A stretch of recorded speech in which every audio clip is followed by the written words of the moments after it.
For today's meditation, we are reading from the book of Numbers, chapter 25, verses 1 to verse 13. When Israel lived in Shittim, the people began to war with the daughters of Moab. These invited the people to the sacrifices of their gods, and the people ate and bowed down to their gods. So Israel yoked himself to Baal of Peor. And the anger of the Lord was kindled against Israel. And the Lord said to Moses, "Take all the chiefs of the people and hang them in the sun before the Lord, that the fierce anger of the Lord may turn away from Israel." And Moses said to the judges of Israel, "Each of you kill those of his men who have yoked themselves to Baal of Peor." And behold, one of the people of Israel came and brought a Midianite woman to his family in the sight of Moses and in the sight of the whole congregation of the people of Israel, while they were weeping in the entrance of the tent of meeting. When Phinehas, the son of Eleazar, son of Aaron, the priest, saw it, he rose and left the congregation and took a spear in his hand and went after the man of Israel into the chamber and pierced both of them, the man of Israel and the woman, through her belly. Thus the plague on the people of Israel was stopped. Nevertheless, those who died by the plague were 24,000. And the Lord said to Moses, "Phinehas, the son of Eleazar, son of Aaron the priest, has turned back my wrath from the people of Israel, in that he was jealous with my jealousy among them, so that I did not consume the people of Israel in my jealousy. Therefore say, behold, I give to him my covenant of peace. And it shall be to him and to his descendants after him the covenant of a perpetual priesthood, because he was jealous for his God and made atonement for the people of Israel."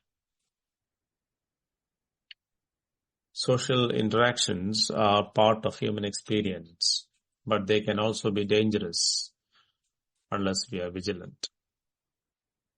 Similarly, habits of discontentment and wishing for something better can cause us to slide downhill into sin very quickly. The Israelites often remembered with longing the variety of foods they ate in Egypt, and even occasionally wished to be back there, despite the fact that they had been slaves. The present passage describes their invitation to a Moabite feast. With their love for good food, they could not resist and went to take part in a feast to Baal of Peor. Book of James, chapter 1, verse 14, "But each person is tempted when he is lured and enticed by his own desire. Then desire, when it has conceived, gives birth to sin. And sin, when it is fully grown, brings forth death." Satan cannot destroy the church by trouble or persecution from the outside. But he often uses temptations to sin to make the church fall from the inside. Here too, Balak wanted Balaam to curse Israel, but soon realized that it was not only possible, but each fresh attempt led to further words of greater blessing from the mouth of Balaam. Finally, Balak had to put an end to his speaking, saying, "Neither bless nor curse." But here, Balaam stepped in with another more powerful way to make Israel fall. The people of Israel had been forewarned by Moses in Exodus chapter 34. In verse 12, "Take care, you shall worship no other God, for the Lord, whose name is jealous and is a jealous God, lest you make a covenant with the inhabitants of the land. And when they war after their gods and sacrifice to their gods, and you are invited, you eat of his sacrifice, and you take of their daughters for your sons, and their daughters war after their gods, and make your sons war after their gods." Forgetting the warning, Israel was beguiled by the Moabites. In this chapter, verse 18, "For they have harassed you with their wiles, with which they beguiled you in the matter of Peor." Paul says in 2 Corinthians chapter 11 verse 2, "For I have a divine jealousy for you, since I betrothed you to one husband, to present you as a pure virgin to Christ. But I'm afraid that as the serpent deceived Eve by his cunning, your thoughts will be led astray from a sincere and pure devotion to Christ."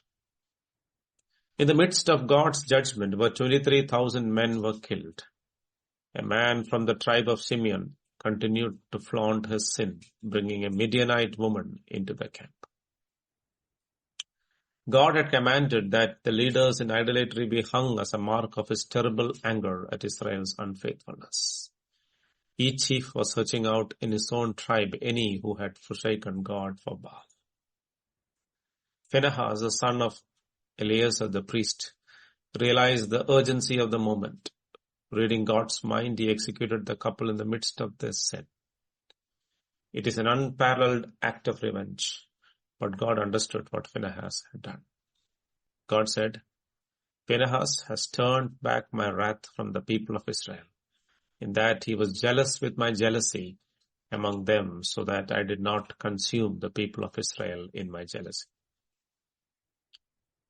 For a leader, faith is expressed in action that leads his people towards righteousness. Here is an important truth. For Abraham, when God promised offspring to him as the stars of the sky, even when he was physically weak, he believed him, and that was counted to him as righteousness. In the case of Phinehas, his faith was expressed in executing the anger of God. We read in Psalms 106 verses 30 and 31. "Then Phinehas stood up and intervened, and the plague was stayed, and that was counted to him as righteousness from generation to generation forever." He also truly believed that if he kept quiet on this open defiance, God would consume the whole camp, for he believed in his holiness. The names of the offenders are given here. In verse 14, the name of the slain man of Israel who was killed with the Midianite woman was Simri the son of Salu, chief of a father's house belonging to the Simeonites. And the name of the Midianite woman who was killed was Cosbi, the daughter of Sur, who was a tribal head of a father's house in Midian. Simeon may have been the tribe most deeply implicated in this incident. A hint comes from the second census, where the number of Simeonites went down from 59,300 in the first census to 22,200 in the second, while most of the other tribes remained more or less the same. In the case of the golden calf, the Levites came forward to execute the judgment of the Lord. Here, each tribe executed judgment on its own members, but one of the Aaron's grandsons single-handedly executed the judgment of God in zeal for God's holiness. God's people must be watchful over their thoughts and acts. We can do anything that is born out of love for the Lord and thankfulness for all his goodness and reverence for his greatness. We can have no tolerance with our hearts for complaints, worries, or fears, even when no one knows about it. We have to put to death every thought that draws us away from God and towards anything or anyone else that promises us satisfaction and life apart from God. In 1 Peter 5 verse 8, Peter says, "Be sober-minded, be watchful. Your adversary, the devil, prowls around like a roaring lion, seeking someone to devour." Leaders must be zealous for the Lord in speaking out and dealing with the sin in us, in the family, in the church, so that their faith may be commended and followed. God bless.